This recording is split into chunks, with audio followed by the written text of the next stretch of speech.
Quatrième partie. Mémoire de ce qui adviendra. Novembre 2020. Ou octobre 2020, en fait. Bref, cela se passe il y a 35 octobre.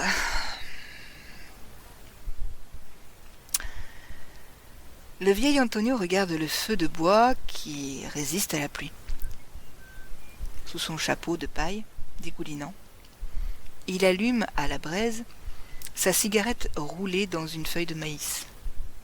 Le feu couve, se cachant parfois sous les troncs, le vent l'aide et, de son souffle, ravive les braises qui en rougissent de furie. Le campement est celui que l'on nomme le Huatapil, dans la chaîne montagneuse dite Sierra Cruz de Plata, qui se dresse entre les bras humides des fleuves Jatate et Perlas. Nous sommes en 1985. Le mois d'octobre reçoit le groupe avec un orage, présage de ses lendemains.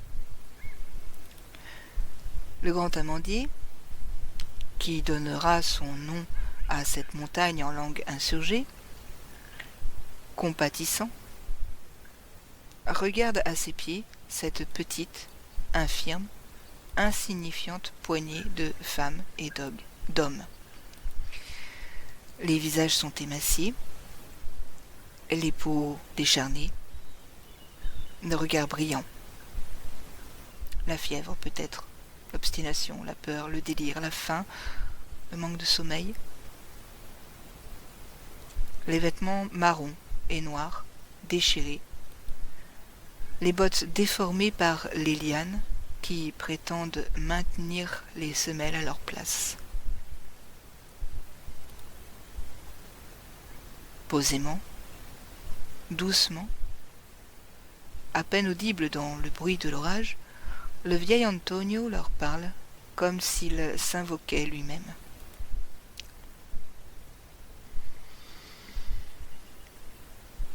Le petit chef reviendra encore pour imposer à la couleur de la terre ses mots durs, son égo assassin qui tue toute raison, ses pots de vin déguisés en aumône. Viendra le jour où la mort vêtira ses habits les plus cruels.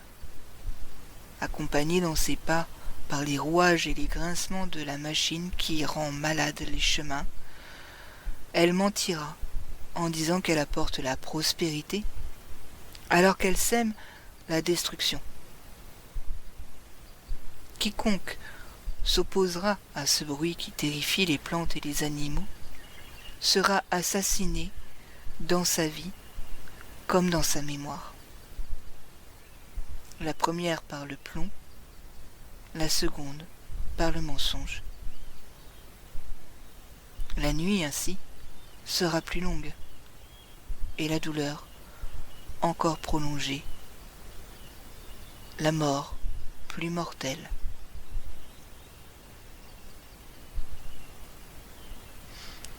Les Alux Aube alerteront alors la mère, et ils diront ainsi: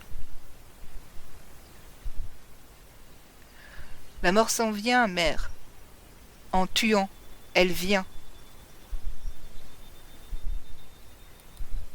La terre-mère, la toute première, se réveillera alors, sortant perroquets, haras et toucans de leur sommeil. Elle réclamera le sang de ses gardiens et de ses gardiennes, et, s'adressant à leur descendance, elle parlera en ces mots. Allez les uns vous moquer de l'envahisseur, allez les autres, appelez le sang fraternel. Que les eaux ne vous effraient pas, que ne vous découragent ni les froids, ni les chaleurs. Ouvrez les chemins, là où il n'y en a pas. Remontez fleuves et mers, naviguez par les montagnes, volez comme pluie et nuages. Soyez nuit, soyez jour, partez à l'aube et alertez le tout. Car mes noms et couleurs sont nombreux, mais un seul est mon cœur, et ma mort sera aussi celle du tout. N'ayez pas honte de la couleur de votre peau, de la couleur que je vous ai donnée, ni des paroles que j'ai semées dans vos bouches, ni de votre taille qui vous rapproche de moi. Car je donnerai la lumière à votre regard, abri à vos oreilles, et force à vos pieds et à vos bras. Ne craignez pas les couleurs et les autres manières de faire, ni les chemins différents, parce qu'un seul est le cœur que je vous ai donné en héritage, une seule la raison et un seul le regard. Alors, sous l'assaut des Axul Hop, les machines du mensonge mortel tomberont en panne, leur arrogance sera détruite, et détruite leur avidité, et les puissants feront venir d'autres nations les laquais qui répareront les machines de mort en panne. Les entrailles des machines de mort seront examinées. Ils découvriront pourquoi elles sont endommagées et diront ainsi: elles sont pleines de sang. Tout en essayant d'expliquer la raison de cette terrible merveille, ils annonceront ainsi à leur patron: nous ne savons pas pourquoi. Nous savons tout juste qu'il s'agit de sang, héritier du sang originel. Alors, le mal pleuvra sur lui-même dans les grandes maisons où le puissant se saoule et abuse. La déraison entrera dans ces domaines, et ce sera non pas de l'eau, mais du sang qui jaillira des sources. Ces jardins se faneront, et se fanera le cœur de celles et de ceux qui travaillent pour lui et le servent. Le puissant fera venir d'autres vaisseaux pour les utiliser. Ils viendront de terres lointaines, et la haine entre égaux naîtra, encouragée par l'argent. Ils se battront entre eux, et la mort et la destruction se répondront parmi celles et ceux qui partagent histoire et douleur. Celles et ceux qui auparavant travaillaient la terre et vivaient en elle, transformés à présent en serviteurs et en esclaves du puissant, sur les sols et sous les cieux de leurs ancêtres, verront l'arrivée des malheureux dans leurs maisons. Leurs filles et leurs fils se perdront, noyés dans la pourriture de la corruption et le crime. Reviendra le droit de cuissage, avec lequel l'argent tue l'innocence et l'amour. Et les bébés seront arrachés des bras de leur mère, et leur jeune chair sera prise par les grands seigneurs pour rassasier leur vilainie et leur lâcheté. Pour des raisons d'argent, le fils lèvera la main contre ses parents, et le deuil habillera leur maison.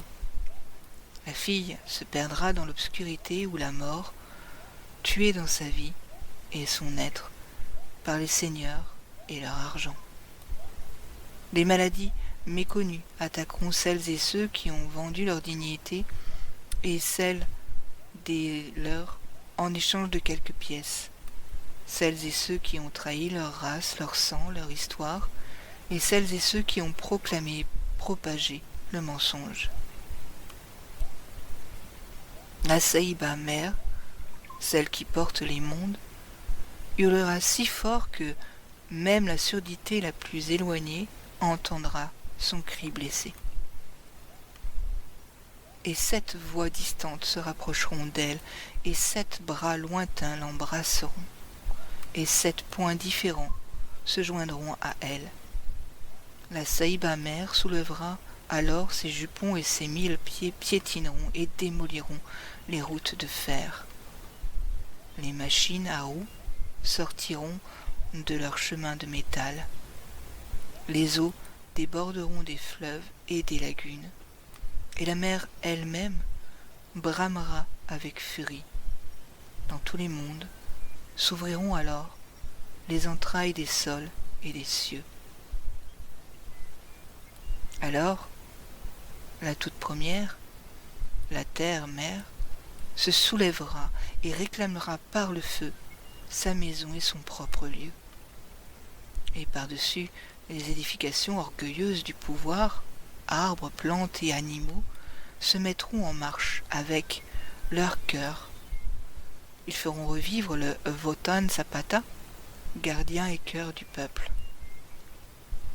Et le jaguar marchera à nouveau sur ses pistes ancestrales, régnant à nouveau là où l'argent et ses laquais avaient voulu régner. Et le puissant ne mourra pas sans avoir vu comment s'effondre, sans à peine faire de bruit, son ignorante arrogance.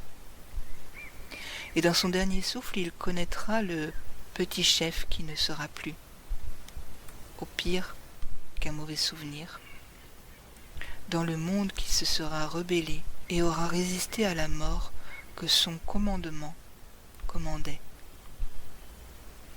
Et c'est cela, dit-on, que disent les morts de toujours, ceux qui mourront à nouveau, mais cette fois,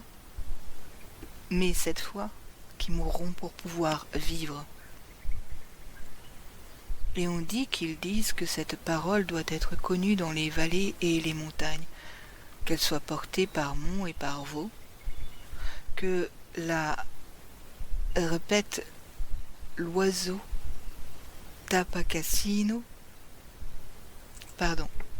que la répète l'oiseau Tapacamino, et qu'ainsi il annonce les pas du cœur qui marchent en frères, que la pluie et le soleil la sèment dans le regard des habitants de ces terres, et que le vent la porte loin et la niche dans la pensée, compagnera.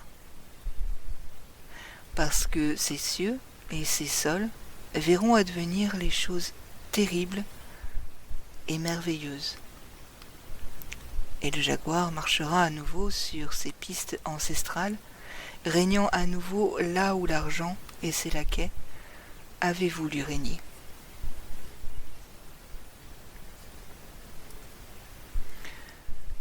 Le vieil Antonio se tait. Et avec lui, la pluie. Rien ne dort. Tout rêve.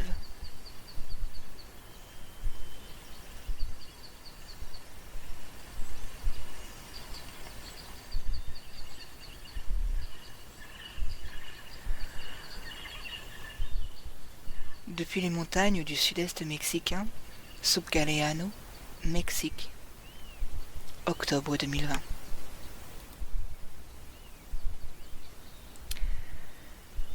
Du carnet de notes du chat-chien, partie 2, les canoës. Je vous rappelle que les divisions entre pays ne servent qu'à caractériser le délit de contrebande et à donner un sens aux guerres. Il est clair qu'il y a au moins deux choses qui sont au-dessus des frontières. L'une est le crime, qui sous couvert de modernité distribue la misère à l'échelle mondiale. L'autre est l'espoir que la honte n'existe que lorsqu'en dansant on fait un faux pas, et non pas chaque fois que l'on se voit dans un miroir. Pour mettre fin à la première et faire prospérer la seconde, il suffit de se battre et d'être meilleur. Le reste vient tout seul, et c'est ce qui remplit habituellement les bibliothèques et les musées. Il n'est pas nécessaire de conquérir le monde, il suffit de le refaire. D'accord. Santé, et sachez que pour l'amour, un lit n'est qu'un prétexte. Pour la danse, un air n'est qu'un ornement, et pour la lutte, la nationalité n'est qu'un simple accident de circonstance. Don Dorito de la Lacandone, 1995. Le Supmoy dit à Maxo qu'il faudrait peut-être essayer avec du bois de balsa, du liège comme on dit par ici. Mais l'ingénieur naval lui rétorqua que, étant donné sa légèreté, le courant risquait d'autant plus de l'emporter. Mais, mais tu as dit qu'il n'y avait pas de courant en mer. Mais s'il y en a, se défendit Maxo. Ce Moy dit aux autres comités que venait l'épreuve suivante, les canoës. Ils se mirent à sculpter plusieurs canoës, avec les haches et les machettes. Ils façonnèrent et donnèrent vocation marine à des troncs dont le destin original était d'être du bois pour le feu. Comme le Supmoy s'était absenté quelques instants, ils partirent demander au Supkaleano s'il donnerait des noms aux embarcations. Le Sup, qui regardait comment le monarque vérifiait un vieux moteur diesel, répondit discrètement « Oui, bien sûr ». Ils s'en allèrent et commencèrent à graver et à peindre sur les côtés des noms rationnels et mesurés. Sur l'un d'eux, on lisait le Champira nageur et saute-flaque, sur l'autre l'internationaliste, une chose est une chose et autre chose c'est Don't Funk Me mon frère. Un autre encore, j'arrive tout de suite, je me dépêche mon amour. Et celui-là, allez c'est votre tournée, vous aviez qu'à pas m'inviter. Ceux du puis Jacinto Canek avaient baptisé le leur Jean-Robert. C'est leur façon à eux de faire en sorte qu'il accompagne le voyage. Sur un autre, qui était plus éloigné, on pouvait dire « À quoi bon pleurer, ce n'est pas l'eau salée qui manque ». Et puis il continuait « Ce bateau a été fait par la commission maritime de la municipalité autonome rebelle zapatiste. On nous critique car on nous donne des noms trop longs aux marès et aux caracoles, mais on s'en fiche. Du conseil de bon gouvernement aussi. Produits périssables à consommer avant, ça dépend. Nos embarcations ne couleront pas, mais elles ont une date de péremption, c'est pas la même chose. On recrute des fabricants de canoës et des musicos au Crares, marimba et sono non incluses, pour si jamais elles coulent et qu'on les remplace pas, mais on met du cœur à la chansonnette, bon, plus ou moins, ça dépend, hein. Ce canoë est seulement coté à la bourse de la Résistance, à suivre au prochain canoë. Bien sûr, il fallait faire le tour du canoë et des parois intérieures pour lire le nom complet, et oui, vous avez raison, le sous-marin ennemi va tellement tarder à transmettre le nom complet du navire à couler que quand il aura terminé, l'embarcation aura déjà amarré sur les côtes européennes. Le fait est que, pendant qu'il sculptait les troncs, le ragot avait fait le tour. Amado, le bien-aimé, l'avait raconté à Pablito, qui l'avait raconté à Pedrito, qui en avait informé Defenses Zapatista, qui en avait parlé avec Esperanza, qui l'avait dit à Calamidad, ne le dit à personne, qui l'avait raconté à ses mamans, qui l'avait dit dans un groupe de « En tant que femme, nous sommes ». Quand on dit au Supkaleano que les femmes arrivaient, le Sup haussa les épaules et donna au monarque la clé dite espagnole d'un demi-pouce tout en crachant des morceaux de l'embout de sa pipe. Plus tard arriva Jacobo. « Eh, Sup, il va tarder le Supmoy ?»« Aucune idée, » répondit le Supkaleano, regardant inconsolable sa pipe brisée. Jacobo. « Et toi, tu sais combien de personnes vont faire le voyage ?» Le Sup. « Pas encore. L'Europe d'en bas n'a pas répondu combien ils peuvent en recevoir. Pourquoi ?» Jacobo. « C'est que... viens plutôt voir. » Le Supkaleano cassa une autre pipe en voyant la flotte zapatiste. Sur la rive du cours d'eau, les 6 canoës au nom rocambolesque alignés étaient remplis de pots de fleurs. Et de fleurs, pardon. Et ça, c'est quoi ? demanda le sup, comme une simple formalité. C'est le chargement des compañeras, répondit Ruben, résigné. Le chargement? Ruben. Oui, elles sont venues et elles ont dit « Ça, on va en avoir besoin ».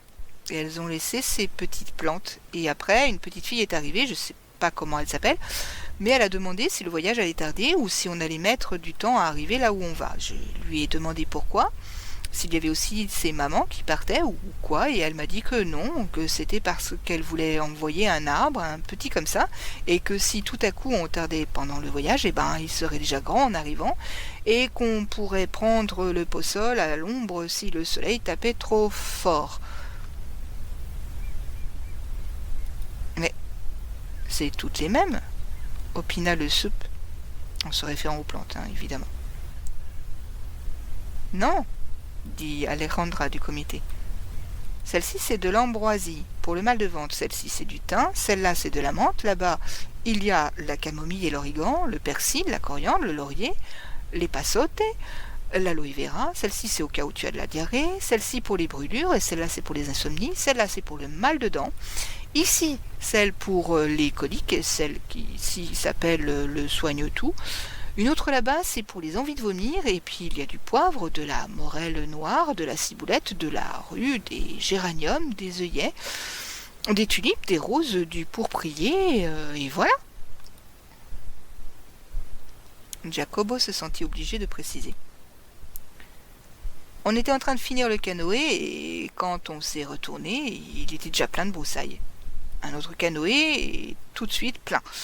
Et on en a déjà 6. C'est pour ça que je demande si on continue à en faire d'autres, parce que elles vont sûrement les remplir. Mais si vous envoyez tout ça, où vont se mettre les compañeros?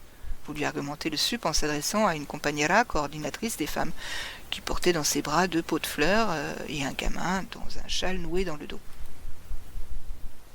Ah bon? Les hommes vont y aller? Dit-elle.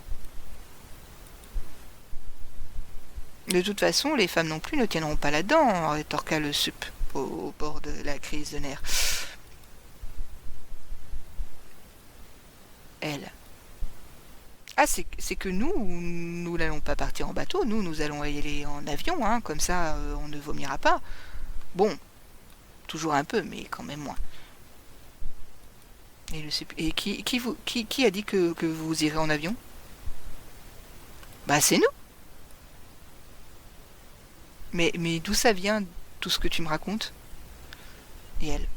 C'est Esperanza qui est venue à la réunion, en tant que femme nous sommes, et elle nous a informé qu'on allait toutes mourir misérablement si on partait avec ces maudits hommes. Alors on a réfléchi en assemblée et on est tombé d'accord sur l'idée que on n'a pas peur et qu'on est vraiment prête et décidée et à ce que les hommes meurent misérablement, mais pas nous. Déjà on a fait les comptes et on va louer l'avion qu'a acheté Calderón pour Peña Nieto. Les mauvais gouvernements de maintenant ne savent plus quoi en faire. Ils disent que le billet c'est 500 pesos par personne. Il y a déjà 111 compañeras sur la liste. Mais je crois qu'il manque les équipes de football et les miliciennes. Donc, si on est juste 111, ça ferait 55 500 pesos. Mais les femmes et les gamins ne payent que la moitié. Donc ça ferait 27 750 pesos. Il reste à enlever la TVA et le bonus pour les frais de représentation. Mettons qu'en gros ça fait 10 000 pesos pour toutes. Et ça, si le dollar ne dévalue pas, sinon ça fera encore moins. Mais pour ne pas discuter du prix, on va leur donner le bœuf d'un copain, qui ressemble à, je ne dirais pas qui. Mais que peut-on y faire? Et tous les petits mâles sont comme ça. Le Galeano se tut une bonne fois pour toutes, essayant de se souvenir où il avait bien pu laisser sa pipe urgence. Mais quand il vit que les femmes commençaient à transporter les poules, les coqs, les poussins, les cochons, des canards et des dindons, il dit au monarque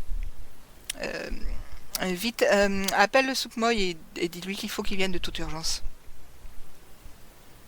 La procession des femmes, des plantes et des animaux s'étendait jusqu'au-delà de l'enclos. La fille de la bande de Defensa Zapatista les suivait. la colonne de la horde avec Pablito en tête sur son cheval, en mode « Si tu ne veux pas les vaincre, unis-toi à elle », suivi d'Amado le bien-aimé, et avec son vélo, et un pneu crevé, et ensuite le chat-chien menant un troupeau de bétail. Defensa et Esperanza mesuraient les canoës pour calculer s'il y avait encore la place pour les cages de foot. Le cheval fêlé était harnaché d'un filet de bouteilles en plastique. Calamidad passa portant dans ses bras un petit cochon qui gémissait, terrorisé, et qui craignait d'être lancé dans la rivière pour être ensuite sauvé ou pas.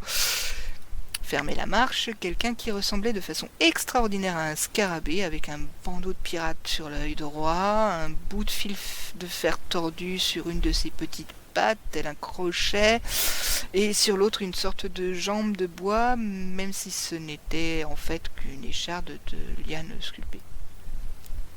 L'étrange créature brandissait un petit bout de masque, déclamait avec une intonation honorable « Avec 10 canons de chaque côté, le vent en poupe, toute voile dehors, ne fend pas les mers, mais vole, un voilier brigantin, navire, pirate nommé pour son courage le Redouté, sur toutes les mers, il est connu d'un bout à l'autre. »